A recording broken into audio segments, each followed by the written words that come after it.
আসসালামু আলাইকুম রহমতুল্লাহ। ফিরে এলাম নতুন আরো একটা ভিডিও শেয়ার করার জন্য। আজকের ভিডিওটি হচ্ছে আমরা অনেকেই সোল্ডারিং আয়রন ব্যবহার করি। অনেকে আমরা অনেকভাবে ব্যবহার করি। আবার এখন ডিজিটাল যুগ, এখন অনেক আপডেট আপডেট তাতাল বের হয়েছে। তাতাল অর্থাৎ সোল্ডারিং আয়রন। তো প্রফেশনালি আমরা যেগুলো ব্যবহার করে থাকি সাধারণত এগুলো অনেকেই অনেকভাবে ব্যবহার করে থাকি। যেমন কেউ সিরিজ কট, কেউ সিরিজে মানে 100 ওয়াটের বা 200 ওয়াটের বাল্বগুলো সিরিজ করে কেউ ব্যবহার করি, কেউ ডিরেক্ট ব্যবহার করি। যাই হোক, বিভিন্ন পারপাসে বিভিন্ন ভাবে আমরা ব্যবহার করে থাকি। তো অনেক ক্ষেত্রে দেখা যায় যে সোল্ডারিং আয়রনটি ব্যবহার করতে করতে আপনার ওভারহিট হয়ে যায়। তো কিছু কিছু কাজ আছে যেখানে আমাদের প্রয়োজন হয় এই সোল্ডারিং আয়রনটার, যে আপনার টেম্পারেচারটা একটু কম বেশি করব। তো এটার জন্য একটা সিস্টেম আমি তৈরি করব আজকে। সেটা হচ্ছে একটা সকেট দিয়ে, একটা রেগুলেটর দিয়ে একটা বোর্ড তৈরি করব, যেখানে রেগুলেটরের মাধ্যমে সোল্ডারিং আয়রনটির হিট কম এবং বেশি করা যাবে। তো চলুন কথা না বাড়িয়ে দেখে আসি তাহলে। ডিসপ্লেতে দেখছেন এই জিনিসটি তৈরি করব। তো এর জন্য প্রয়োজন হবে প্রথমে একটা 2 ঘাটের বোর্ড, একটা রেগুলেটর, একটা সকেট। তো এটা আমি অনেকদিন যাবত ব্যবহার করছি। এর আগে অন্য কোম্পানির একটা রেগুলেটর ব্যবহার করেছিলাম, সেটার জন্য পিছনে ব্যাক পার্টটি আমার কাটতে হয়েছিল।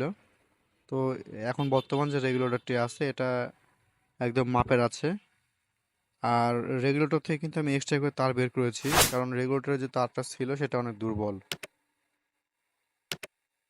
তো ভিডিও বেশি লং না হওয়ার জন্য এগুলো আগের থেকে আমি খুব মানে সেট আপ করে রেখেছি। এখন জাস্ট দেখাবো কানেকশনটা কিভাবে কি করবেন। এর আগে একটু আমি ভালো করে দেখে নিচ্ছি কোথাও কোনো ডিসপ্লেস হচ্ছে কি না।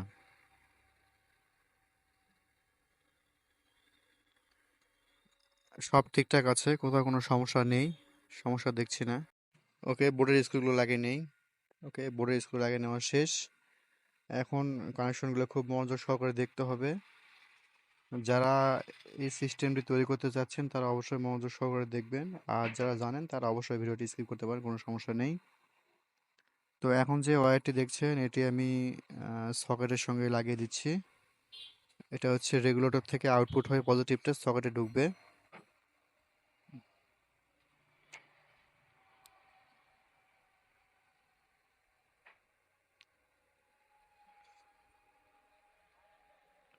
ওকে, লাগিয়ে নেওয়া শেষ। এখন প্রয়োজন হবে একটি এসি কটের। আমি একটি বেশ ভালো মানের একটা এসি কট নিয়েছি। এটা এখন আমি এসি কটের যে পজিটিভটা আছে এই পজিটিভটা, আগে নেগেটিভটা আমি সকেটের সঙ্গে লাগিয়ে নিচ্ছি। আর পজিটিভ কানেকশনটা রেগুলেটরের পজিটিভের সঙ্গে দিতে হবে, তাহলে ওইখান থেকে বিদ্যুৎটি রেগুলেটর হয়ে সকেটে প্রবেশ করবে। নাটটা এখন টাইট দিয়ে নিচ্ছি। নাটগুলো অবশ্যই ভালোভাবে টাইট দিয়ে নেবেন, বেশ শক্তপোক্তভাবে টাইট করে নেবেন, তাহলে স্পার্কিং হওয়ার সম্ভাবনা থাকবে না। তো দেখেন এখন যে পজিটিভটা আছে এই পজিটিভ রেগুলেটরের যে সবুজ তারটা দেখছেন এটা এটা হচ্ছে ইনপুট, ওটা হচ্ছে আউটপুট। রেগুলেটরের লালটা কিন্তু আউটপুট ছিল।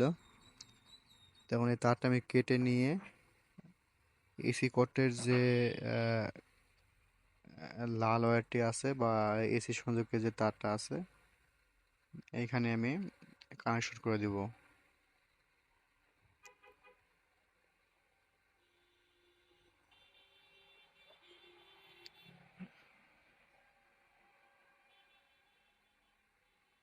ওকে, এখন এই তারটা টেপিং করতে হবে। খোলা রাখা চলবে না, খোলা রাখলে সমস্যা আছে, স্পার্ক করবে এখানে। সো খোলা রাখা চলবে না, অবশ্যই টেপিং করতে হবে।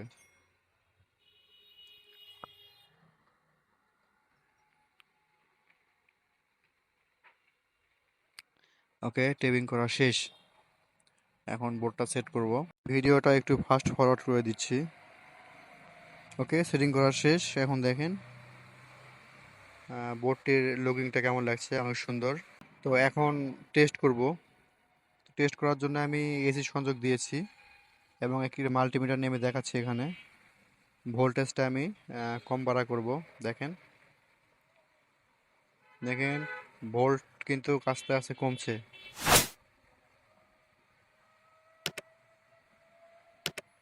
এখন যদি অপোজিটে ঘুরে তাহলে দেখেন আবার ভোল্ট কিন্তু বাড়বে।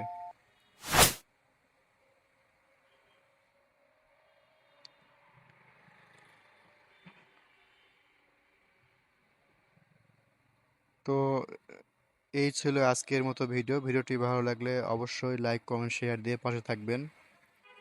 আর যারা নতুন তারা অবশ্যই আমার চ্যানেলটিতে সাবস্ক্রাইব করে রাখবেন।